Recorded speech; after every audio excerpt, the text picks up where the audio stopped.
Nama yang tertera di nisannya adalah nama Tionghoa ya, Si Kenglin.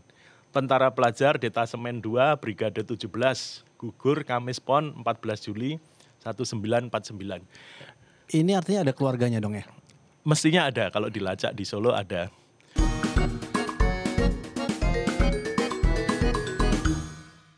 Podcast Nusantara di sini dan merdeka.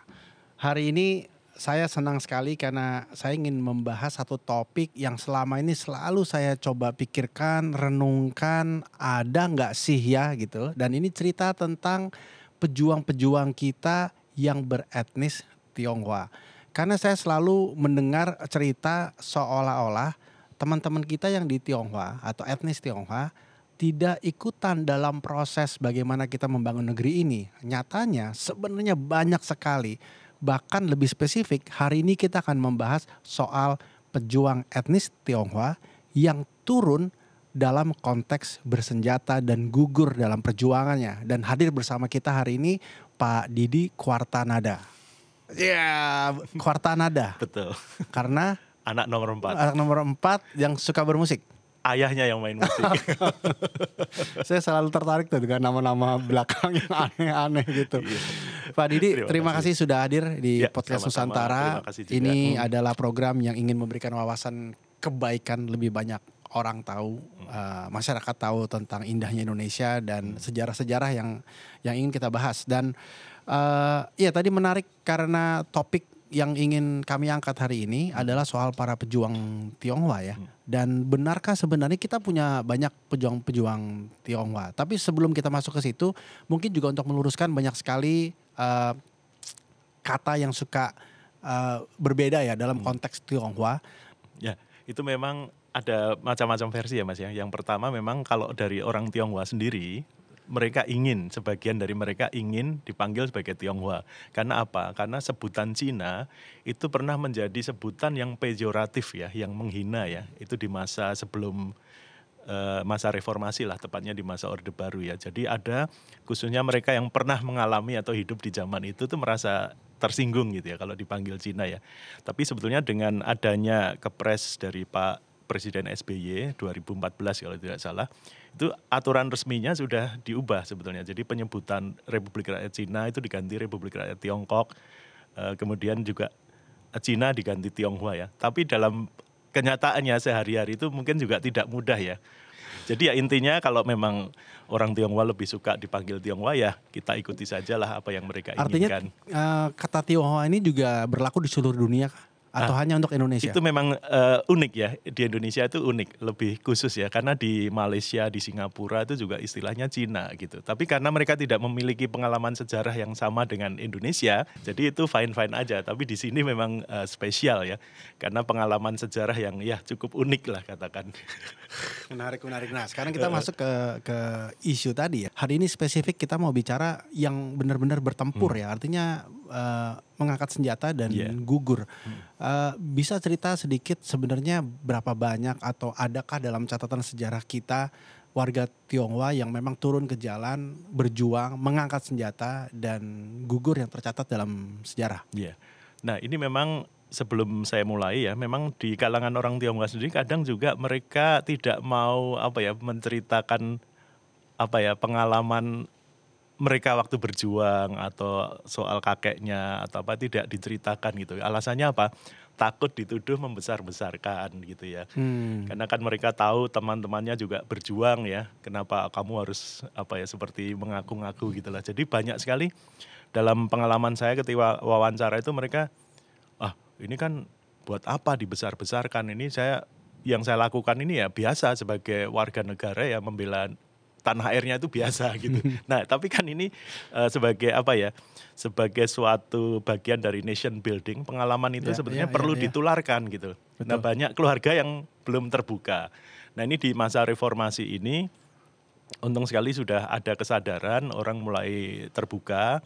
Seperti kemarin ada cerita rumah di mana Sumpah Pemuda itu diadakan, ternyata yang memiliki adalah seorang Tionghoa. Betul. Dan itu keturunannya menghibahkan rumah itu secara simbolis. Saya bayangin kalau itu dijual berapa ya harganya? Iya, di pusat lagi. Nah seperti itu sudah ada kesadaran untuk terbuka. Dan kembali ke pertanyaan Mas Arto tadi, apakah betul ada Tionghoa, itu ada banyak ya. Contohnya paling mudah, di beberapa taman makam pahlawan itu ada juga orang-orang Tionghoa dimakamkan di taman makam pahlawan. Nah, cuman sayangnya karena ada kebijakan ganti nama itu, kadang-kadang nama yang tertulis di situ Ya kita nggak betul tahu kalau betul. ini Tionghoa. Misalnya Laksamana John Lee, pahlawan nasional. Ya. Itu di nisannya di Taman Makam Pahlawan Kalibata itu disebut Yahya Daniel Dharma. Kalau orang tidak tahu ini siapa, kita nggak tahu bahwa ini sebetulnya adalah Laksamana John Lee. Bahkan yang menarik itu sebetulnya teman-teman, maaf ya, pribumi yang dulu ikut berjuang dengan orang-orang Tionghoa itu kadang juga menulis riwayat perjuangan saudara-saudaranya ya. Tionghoa itu. Tapi itu mungkin tidak dibaca atau apa, orang nggak tahu ya. Jadi memang perlu ada yang mengumpulkan cerita-cerita ini menjadi satu, kemudian ditulis atau diviralkan baru orang tahu, begitulah. Ya, ya. Mungkin kita mulai dengan beberapa slide foto boleh. yang sudah kita punya ya. Boleh, silakan. Nanti Pak Didi cerita. Boleh. Soal ini. Nah, ini dia. Nah, ini adalah yang saya lingkari itu adalah foto orang namanya Tan Jim Kwan. Tan Jim Kwan ini seorang lulusan sekolah Tionghoa yang tinggal di Pemalang, Tionghoa Huikuan. Nah, waktu terjadi revolusi di pantai utara Jawa, dia bersama teman-temannya membentuk sebuah laskar yang menariknya memakai nama Laskar Tionghoa Indonesia. Pada saat itu ya? Ya, di awal revolusi ya, tahun 45-46 itu. Dan ini kegiatannya juga antara lain menyabotase kegiatan militer Belanda, mengumpulkan info terkait dengan kegiatan tentara Belanda yang bisa dimanfaatkan untuk perjuangan kita. Nah, ini menarik sekali. Ini mungkin satu dari sedikit sekelompok orang yang memakai nama Laskar Tionghoa Indonesia ya. Di Palembang juga ada kaum tani Indonesia, kaum tani Tionghoa Indonesia itu juga ada di beberapa daerah. Nah, ini seperti yang di Pemalang ini termasuk unik ya. Ini dari buku yang ditulis oleh seorang sejarawan Australia, namanya Anton Lucas. Kebetulan masih ada fotonya juga. Itu adalah foto Tan Jim Kwan ketika ditangkap bersama teman-temannya dan mereka difoto oleh Belanda waktu itu. Itu yang saya lingkari merah itu. Oke, jadi ini sebenarnya laskar artinya inisiatif yang dilakukan oleh masyarakat. Betul, oleh masyarakat Tionghoa sendiri. Ya, betul. Jadi mereka menghimpun diri untuk mendukung kemerdekaan Indonesia yang saat itu tengah terancam oleh kembalinya Belanda. Jumlahnya kemudian itunya kembali data. Kembali data ya, didata tidak, dan itu kan cair Mas. Seperti sekarang komunitas itu kan biasanya tidak terdaftar ya. Kecuali ada sistem kartu anggota, ada iuran, kita baru tahu jumlahnya berapa. Tapi zaman itu kan cair, orang boleh keluar masuk bebas. Ya, saya teringat juga ya, saya selalu cerita ya banyak sekali laskar-laskar ya, yang memang dibentuk dengan tujuan yang sama. Meskipun mereka sebenarnya tidak terafiliasi satu sama lain, tapi semangatnya sama. Sama, itu berjuang untuk kemerdekaan ya. Boleh saya cerita? Sangat boleh. Ini di Palembang ketika pada awal revolusi itu Belanda berusaha masuk kembali ke Indonesia dengan membawa kekuatan bersenjata yang sangat besar ya, kekuatan senjata yang modern. Nah, ini menarik sekali. Ada seorang tokoh, kita hanya tahu namanya sederhana sekali, Sing. Bukan menyanyi ya, tapi Sing. Mungkin Lim Bian Sing atau siapa, tapi dia hanya dikenal dengan nama Sing.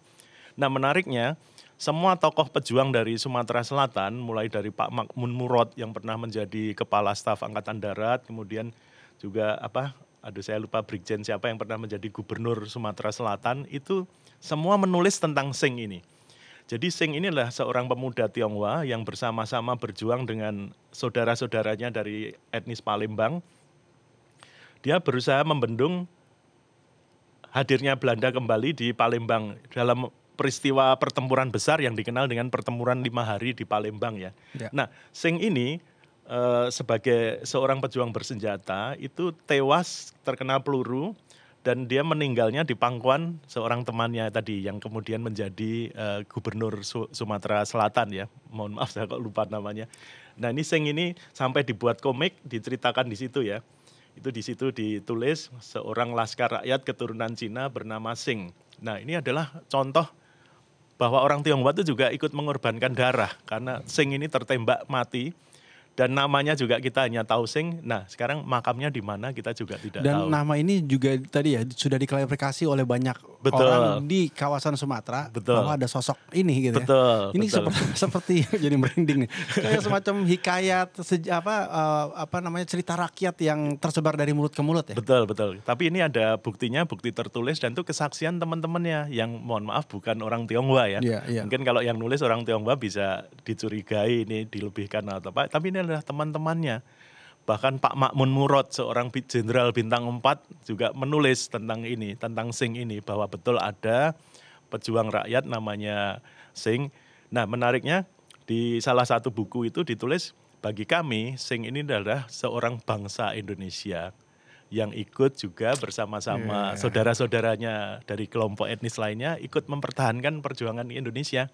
Ya. Jadi tidak ada itu, wah ini hanya yang berjuang itu hanya kelompok kami, kelompok Tionghoa tidak berjuang, tidak. Ini ada buktinya ya. Ini yang pertama ini.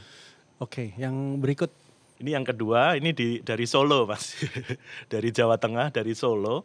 Ini ada seorang pemuda juga yang tidak mau ketinggalan berjuang bersama rekan-rekannya. Ini menarik sekali. Ferry ini yang pertama, dia bukan dari kelas miskin ya, bukan dari kelas bawah ya, tapi dia orang cukup. Karena ayahnya memiliki pabrik kaca ya di kota Solo ya. Jadi secara ekonomi Ferry Si Kenglin ini bisa dibilang orang yang cukup secara ekonomi mapan ya. Tapi dia juga tidak mau menutup mata bahwa waktu itu ada perjuangan mau melawan Belanda yang tidak kembali menjajah. Nah ini Ferry ini berjuang dalam tentara pelajar. Nah Ferry ini dicatat oleh seorang kawannya dari tentara pelajar Solo pada satu pagi subuh bersama dengan seorang temannya hendak memasang itu pamflet anti Belanda di tembok-tembok kota Solo ya. Tapi ya memang namanya nasib ya. Jadi rupanya pagi itu Belanda sudah tahu nih akan ada tentara pelajar memasang pamflet, jadi mereka dijebak. Dan Ferry bersama kawannya itu tertembak mati ya. Nah ini Ferry sebagai penghormatan, beliau dimakamkan di Taman Pahlawan Juruk di Surakarta, tamannya masih ada. Makamnya masih ada, cuman sayang kok ini difoto kawan saya Endi Saputro beberapa tahun lalu kok nisannya hampir terhapus kata-katanya. Nah kalau ini masih jelas ini, karena Ferry tidak mengalami orde baru, jadi dia tidak pernah ganti nama. Nama yang tertera di nisannya adalah nama Tionghoa ya, Si Kenglin, tentara pelajar Detasemen 2 Brigade 17, gugur Kamis Pon 14 Juli 1949. Ini artinya ada keluarganya dong ya? Mestinya ada, kalau dilacak di Solo ada. Nah ini kan bukti nyata Mas. Orang Tionghoa tewas dalam pertempuran, dimakamkan di Taman Pahlawan. Ini adalah bukti ya bahwa orang Tionghoa ikut berjuang juga menegakkan merah putih. Ya. Nah ini dari semua nama lalu ada tulisannya Tionghoa penjual bakmi ya. Iya, ya ini ya maaf ini ketawa-ketawa karena ini agak ironis ya. Ini adalah courtesy dari guru saya Pak Darajadi dari Mangkunegaran Surakarta. Pak Darajadi menulis ketika terjadi pembersihan di suatu kampung di Surakarta mungkin tahun 48-49, Belanda main hantam aja, ditembak saja. Padahal ini orang sipil ya, karena dia curiga tidak pakai verifikasi langsung ditembak. Nah ini adalah ada satu monumen di Surakarta, adalah ini orang-orang yang tertembak ya. Tapi menarik dari 25 itu ada 2 yang tidak ada namanya ya. Yang pertama seorang Tionghoa disebut Tionghoa penjual bakmi. Yang satu lagi adalah seorang bayi ya, itu juga ikut ditembak karena kebrutalan serdadu Belanda ya. Nah ini menarik, apakah orang Tionghoa ini tidak dikenal, tidak diketahui namanya, atau mereka malas mencari sehingga mau gampangnya saja ditulis Tionghoa penjual bakmi. Padahal menurut Pak Darajadi, dari info yang beliau dapatkan, Tionghoa penjual bakmi ini adalah penyuplai makanan untuk gerilyawan di kota Solo. Tapi ketika beliau tewas tertembak kok hanya ditulis seolah-olah tidak punya nama. Dan itu menarik karena sebenarnya hampir semua etnis Tionghoa ya, setahu saya pada masa itu memang juga menjadi bagian strategis ya dalam konteks tadi cadangan, logistik, dapur umum dan lain-lain. Palang Merah juga ada ya. Tapi ini juga ada korban sipil. Tadi kita bicara Ferry dan Sing ya, yang dari pejuang ya bersenjata. Ini juga ada korban sipil. Nah, ini dari setelah Indonesia merdeka, ini adalah contoh dari Tionghoa TNI ini ya. Jadi ketika Indonesia menganeksasi Timor Timur, itu ada Operasi Seroja. Ya. Ini ada seorang prajurit marinir ya, namanya Yusman Puger. Yusman Puger itu adalah orang asli Kuningan, lahir dengan nama Puisiusan. Itu ini adalah info dari sahabat saya Idako. Kebetulan beliau sepupu almarhum. Mungkin kalau ini bukan sepupunya, nggak tahu nama Tionghoanya siapa gitu. Nah ini oleh Idako diceritakan, beliau ini adalah angkatan marinir dari Akademi Angkatan Laut. Jadi ini perwira mas, ini perwira. Dan beliau gugur sebagai kapten ya, mendapatkan anumerta kenaikan pangkat 1 sebagai kapten. Nah ini ketika ada operasi Seroja di Timor Timur, beliau tertembak. Nah ini menariknya, Yusman Puger ini menurut tulisan mantan Kepala Staf Angkatan Laut namanya Pak Ken Sondak di dalam buku Tionghoa dalam Sejarah Kemiliteran karya Iwan Santosa. Nah ini dituliskan ada cerita tentang Yusman Puger tapi tidak disebut namanya. Nah seperti ini loh mas, tidak disebut namanya. Jadi ini ada tulisan tapi tidak menyebut nama yang bersangkutan. Kebetulan saya kenal Bu Idako tadi, dia cerita bahwa itu sepupunya. Nah ini diceritakan. Pada operasi militer di Timor Timur, perwira ini menunjukkan keberaniannya yang luar biasa melebihi teman-temannya yang selama ini memandangnya dengan sebelah mata. Ini yang menulis Pak Ken Sondak ya, mantan Kepala Staf Angkatan Laut. Dalam setiap pertempuran dia selalu tampil paling depan loh. Wah ini juga koboi juga. Bahkan sering dengan hanya membawa 2 atau 3 anggotanya, dia menyerang dan menghancurkan musuh. Namun sayang dalam pertempuran jarak dekat dia terbunuh ya. Nah, ini juga contoh dedikasi seorang pemuda Tionghoa yang bergabung dalam TNI sampai beliau tewas ketika menjalankan tugas. Nah, ini sebagai juga penghormatan kepada Yusman Puger. Itu nama beliau ternyata dipakai sebagai nama lapangan tembak di Cilandak ya, di bumi kesatrian marinir di Cilandak. Nah ini juga banyak orang yang, loh Yusman Puger itu Tionghoa gitu, karena sudah ganti nama tadi ya. Banyak orang termasuk teman saya juga, saya baru tahu kalau itu Tionghoa. Nah itu tadi juga perlu kita kenal saudaranya atau orang yang tahu bahwa ini Tionghoa, baru kita bisa memastikan bahwa beliau adalah seorang Tionghoa. Ini ada juga di Angkatan Udara. Nah ini waktu Indonesia baru menerima atau mendapatkan pengakuan kedaulatan dari Belanda di tahun 49, kemudian waktu itu Kepala Angkatan Udaranya namanya Marsikal Surya Dharma. Kita harus memberikan apresiasi yang tinggi kepada Pak Surya Dharma karena ketika beliau membuka lowongan untuk calon-calon pilot di pasca pengakuan kedaulatan itu, ternyata tidak ada diskriminasi. Ternyata dari sekian banyak calon pilot yang akan dikirim ke Amerika Serikat, ada 2 orang pemuda Tionghoa juga. Namanya Te Ching Ho dan Gan Sing Lip. Gan Sing Lip dan Te Ching Ho ini adalah penerbang pesawat Hercules ya. Hercules ketika Indonesia berperang melawan Belanda di Irian di Papua waktu itu. Hercules dari Pak Sugandi ini atau Gan Sing Lip ini adalah yang menerjunkan Pak Beni Murdani yang kemudian menjadi Panglima ABRI ya. Nah ini Pak Sugandi waktu masih muda dan itu adalah makam beliau di Taman Makam Pahlawan Kalibata. Nah ini adalah sosok yang fenomenal ya, tadi sudah saya sempat sebut di depan tadi tentang Laksamana Muda John Lee. Ini adalah termasuk salah satu dari pembangun TNI Angkatan Laut, jadi awal-awal itu ya. John Lee sebetulnya adalah seorang pelaut sipil. Dia bagian dari armada kapal sipil Belanda yang saat Indonesia diproklamasikan kemerdekaannya, John Lee sedang berada di Koramsar di Timur Tengah ya, di Iran. Nah begitu dia mendengar Indonesia diproklamasikan, dia segera minta pulang ke Indonesia dan atas pertolongan temannya dia bisa bertemu dengan Kepala Staf Angkatan Laut waktu itu ya, pimpinan Angkatan Laut namanya Mas Pardi, Laksamana Mas Pardi. Setelah wawancara ditanya oleh Mas Pardi, John Lee kesini mau pangkat apa? Kan dia sudah pengalaman bertahun-tahun di armada kapal Belanda ya. Terus John Lee bilang begini, saya kesini ingin mengabdi, tidak mau cari pangkat. Terus apa yang terjadi oleh Mas Pardi? Mungkin beliau diplonjo.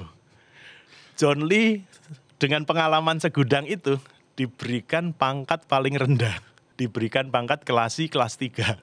Itu adalah Paling bawah. paling bawah ya. John Lee tidak peduli. Dan ternyata memang membuktikan bahwa orang ini punya banyak kemampuan. Akhirnya para perwira itu banyak bertanya-tanya ke John Lee karena memang pengalamannya dia udah banyak.